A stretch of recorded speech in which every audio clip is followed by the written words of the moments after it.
rero turamukanye turagize ka kw'ishengero ry'umwami amahoro. Yesu nabaha umugisha. Turabahaye intasho ariko twozisubira kuzivuga uko tuvuye mu Kayogoro twaciye tuja mu gikorane cy'ububanza ariya korana ishengero rinini nk'uku nyene. Hanyuma rero tuko turabasezera baradutumanye amaganuke nimuyakire.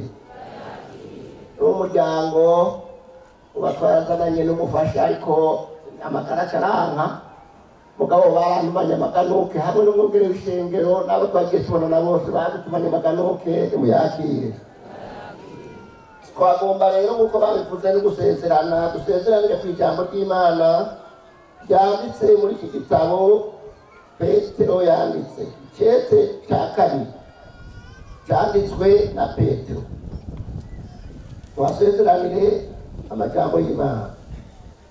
Icete cya kabiri cyanditswe na Petero igice cya gatatu usome urya murongo mbere ku murongo wa mbere ndasoma mu izina rya Yesu. Umurongo wa mbere havuga ngo ivyo kugaruka kwa Kristo. Abo munda none iki nico cete cya kabiri bandikiye muri ivyo vyombi ndakangura imitima yanyu iteye bibutsa kugira ngo mwibuke amajambo yavuzwe kera n'abavugishwa n'Imana bera. Wibuke n'icyanditswe cy'umwami niwe mukiza cyavuzwe n'ubutumwa babatumweko. Irya mbere mukwiye kumenya nuko ku minsi y'iherezo azoza bacokorana bakurikira ukwifuza kwabo babaza bati isezerano ryo kuza kwiwe riri hese. Uhereye aho bazokuza basinziriye byose bihora uko vyamye uhereye ukuremwa kw'isi uko biyobagiza ibigirankana yuko kera hari amajuru n'isi byakuwe mu mazi n'ijambo ry'Imana rikayarema mu mazi. Ivyo vyatumye isi ya kera amazi ayirengera iratikira, ariko amajuru y'ubu ngo n'isi iyo jambo ryabibikiye kuzosha kugira ngo birindwe gushitsa ku munsi w'amateka wo gutikira kw'abatubaha Imana.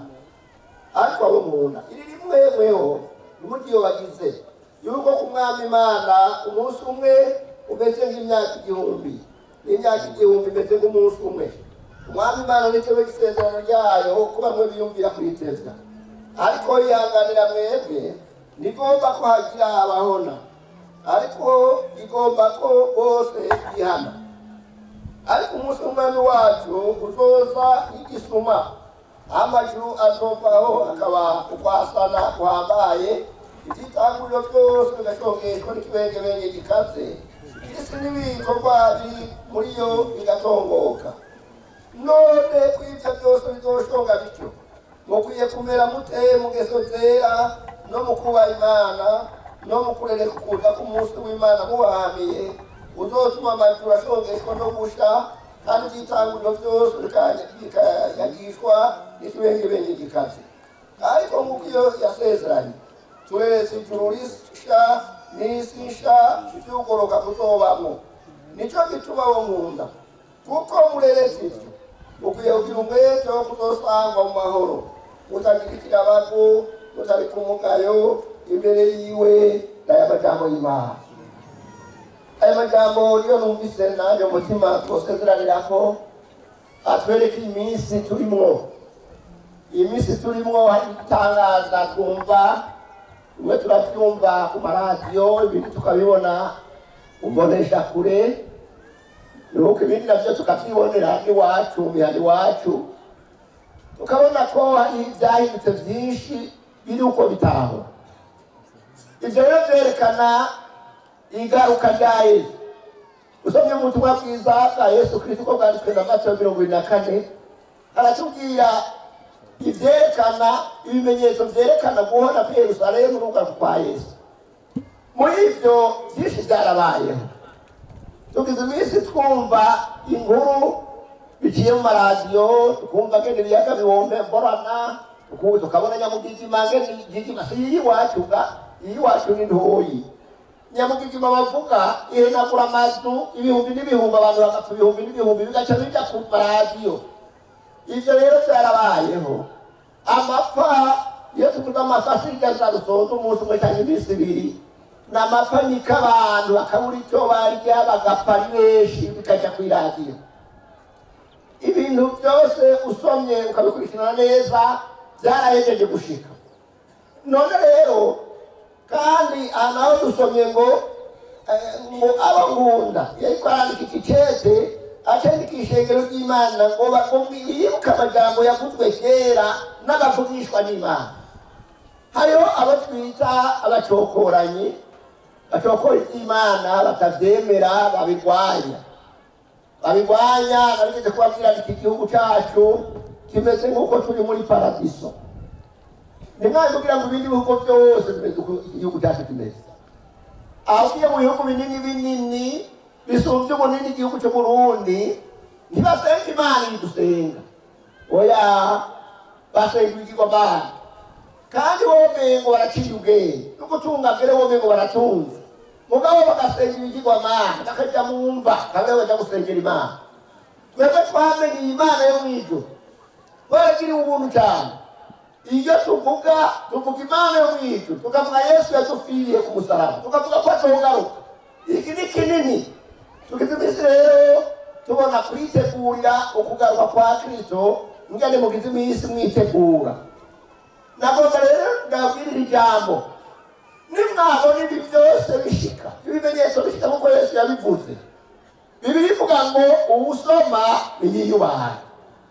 Kwiyubaha rero ni uguca umenya uti none kwibibona umengo byose biriko birahera, hasigaye iki? Hasigaye inzamba y'Imana. Iyo nzamba y'Imana nayo mbega izogutegura, izovuga ryari? Hasigaye imyaka ingahe? Nayo tuzi. N'abamarayika nk'uko nabibabwiye ntacyo bazi. Ko ari ikintu rero kinyegejwe. Nabonye mwanze mwitegura, mu by'ukuri mugize iminsi mwitegura n'akariyo mukurayo. Ubundi yavuze ati mukumviririza aha nyene tukumviririza aha kuko ntitunze umunsi cyangwa isaha. Si byiza kuba wihannye ikintu ejo ukagisubiramo. Nuba wihannye wagiye kubesha abakozi b'Imana kwirega gusa ngo bakubone kufukana. Mugabo iyo umuntu ikintu cyamubabaje icyerekana ko cyakubabaje tugisubira, turaye ikintu tuzogisubira, niko kwihana. Ariko kwihana tugasubiramo uzofata ufise ibyakwereke yo kuja mw'ijuru. Abaja mw'ijuru bihana ibyaha bakabireka, niko Bibiri ivuga. None rero dusoma ijambo ry'Imana ngo none ibyo ko byose bizoshonga. Twumvise yuko iyi si izosongeshwa n'umuriro, kandi yaramaze ubwa mbere yaranduwe n'amazi muri iki gihe cya Nowa. Ubu naho ngo izoshongeshwa n'umuriro, kandi ukuduharura twebwe duharura umunsi umwe, Imana iharura imyaka 1000. Reka tuzohurira hehe? Duharura imyaka 1000 nayo ikashirako uno munsi umwe. Urumva rero kugira ngo tuzomenye uwo munsi biragoye. Reka rero nariyumvira uko nasomye Bibiliya, ndabona mu myaka 2000 ko hazahara ikintu. Nahengereye hagati y'imyaka 2000 nta rero harageze rero kwitegura. Ndahako imyaka 2000 igeze, aha Yesu agira agaruke agira ko kugira ikintu. Ariko iby'Imana nabyo usanga nariheze, kuko ntiyavuze umunsi cyangwa isaha, nta myaka yatubariye. Mugabo icyo yatubwiye ngo mwame mwiteguye, mwame mugabye, kuko azoza giturumbuka, azoza nko gukubita urugoye. Urabona umuntu akubise urugoye biranyaruka. None rero ngo twitegure, ngo dukwiye kwama dusanga twiteguye tutagira umugayo kugeza aho Yesu azozira. Ntidukoranire gutsindwa n'urubanza hano.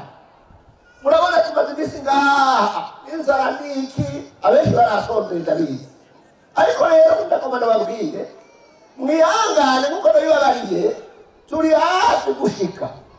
Abisirayeli bamaze gushika ku ruzi Yorodani, bajabuka baja muri cya gihugu basezeraniwe cy'i Kanani.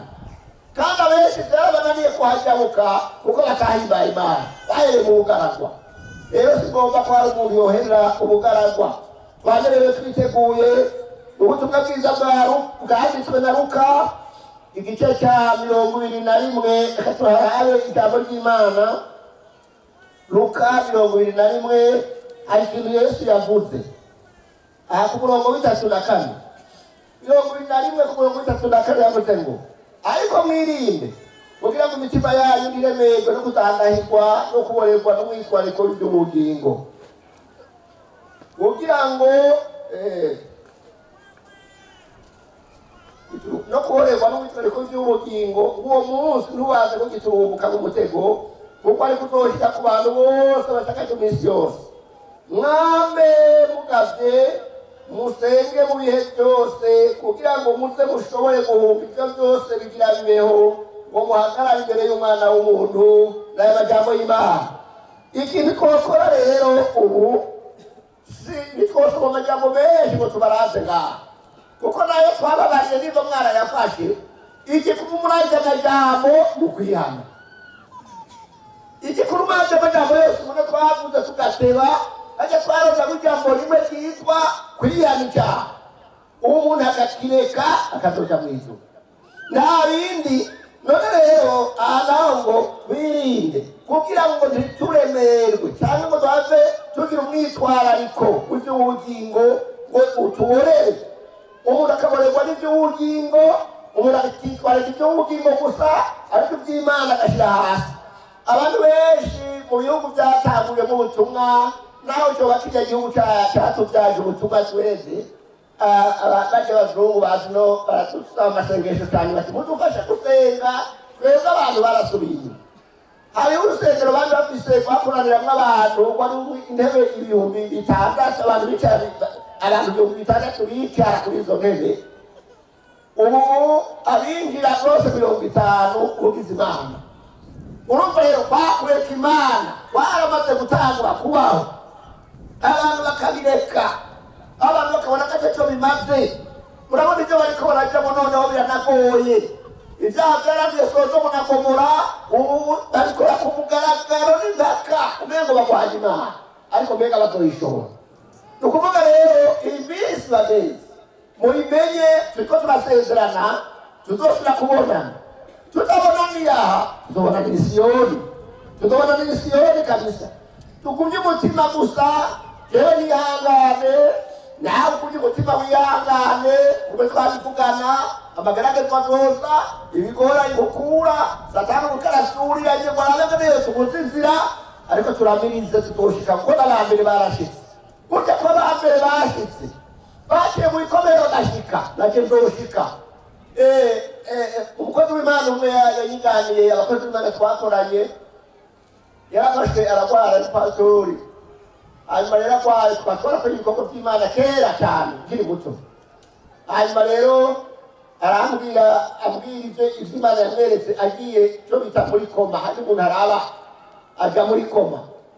Hanyuma rero arambwira ati mugabo ati yewe abakozi b'Imana twakorana banyambanda bapateye rwasa aradodagurira narababonye iburyo koma, ati jewe nabonye uruzi runini, ati urwo ruzi rero ati ndarushitseko, ati mbona hakurya abantu bameze ndabamenya, arabadodagurira amazina. Hanyuma ati kandi jewe ngiye kugaruka, ati ndabona uwundi mugabo yambaye impuzu zera muremure, ati ndabona araje, ngoye ntiharagera urindiye njabuka bariya nabi wacu, ati riko barajya kuramo ngwino.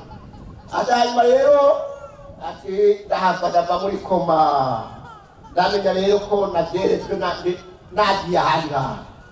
Ati none mugabo barashitse kweri narababonye, naranezerewe umunezero, niko bashitse rero nati nzoshika. Yesu nashimwe ko barize bashika, twarakoranye numiririze najewe nzoshika. Tugira kwizera abanyene data kuja mwijuru, ega umuntu yiye bati beho kuja mwijuru, ndabizi ko basha utoze ibintu navyo uko kwizera guke kuguhumbira. None ubuzwa n'iki kandi aho tugomba no mu yose. Ega aya mageragezwa turimo n'intambara tujya umuntu ari mu ntambara, nawe ndareka gukomereka. Kiretse ukomeretse wifuze, utifuze nawe urabona.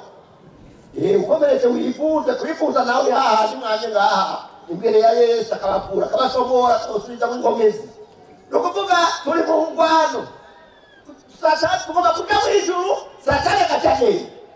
ategerera ubusa ko Yesu yaneshe bamwe bashitse natwe tuzoshika mugire ukwizera muramirize tugume kumuri nabona abarenzi none we kurama abaje nta kurama bakaba abumva ko bajya kugira Yesu yogaruka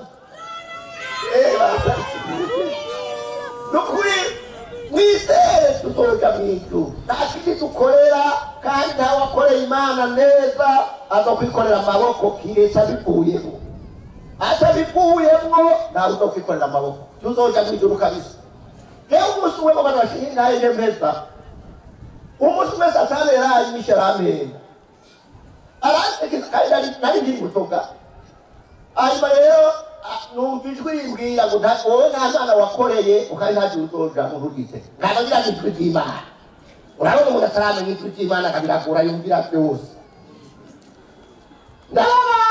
nukurira ndarira kabisa wamuriro genda wanga ndamutinya nduhiye kuwujamo